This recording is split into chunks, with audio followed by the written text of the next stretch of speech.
Now, I don't know about elite. I don't know about leading the league in rushing anymore, but I still think he can be better than not. I think part of his struggles in the first half of the year were because of that Liz Frank injury and getting to know his offensive line. Agreed. I'm obviously high on Pickens and Pickett, but I just feel like in this game, the Ravens' defense is so good right now. What they've been able to do at every level of their defense, now that they've gotten healthy and they've made the Roquan Smith trade, I'm just not sure if Mike Tomlin is going to put the ball in the playmakers' hands for this game against the Ravens because he thinks his defense can shut down Tyler Huntley. He thinks what happened last game was an anomaly, what they did against the run. They've been so much better. So I'm not exactly sure that this is the game for it. The total in this game is the lowest in the NFL this week. They're expecting a very low-scoring game, a 1-17 wins the game kind of deal, just like the matchup here earlier when 16 points was good enough. But big picture, yeah, I want to have confidence in these guys in the offense, but I also want to see what they do at offensive coordinator. Do they keep Matt Canada?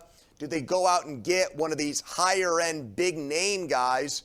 As coaching changes get made throughout the league, are there going to be offensive head coaches who get let go who have much more impressive resumes and credentials in the NFL than the guy who's calling the plays for the Steelers right now? You mentioned the total in this game being the lowest in the league, and this is something I think I talked about it yesterday.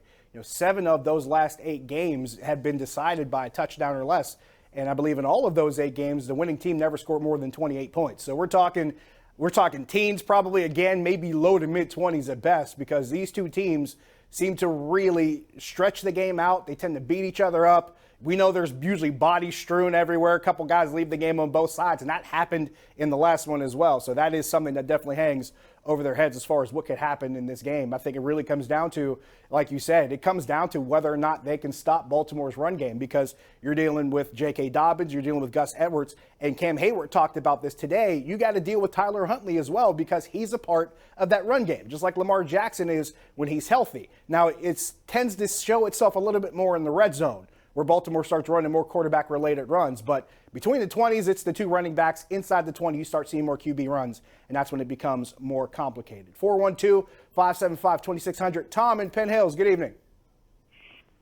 Hi, Tom. Good evening. What you got for us? Hey, Tom. Just a little thought popped into my head here a couple of days last week. Okay.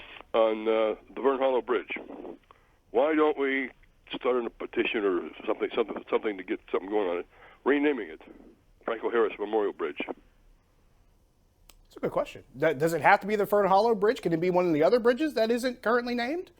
I don't hate this idea, Pony. We've seen a bridge in this city named after Roberto Clemente. We've seen a bridge in this city named after Rachel Carson. Franco Harris makes as much sense as any other person that's set foot in this city to have a bridge or some kind of landmark named after them, but a bridge I think would make a lot of sense, Pony. Well, I do think there should be more than just the Immaculate Reception monument, or not even monument, but kind of plaque that's outside of the stadium that is in the exact spot where the ball was caught in the old Three Rivers Stadium. I do think that, they don't really make a big display of the retired numbers at Acrisure Stadium the way that they do at other NFL stadiums around the league.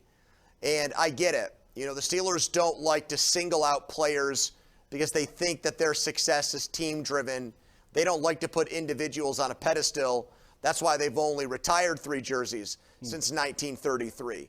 But I think at least for next year, there should be something that goes beyond a patch on the uniform or a decal on their helmet.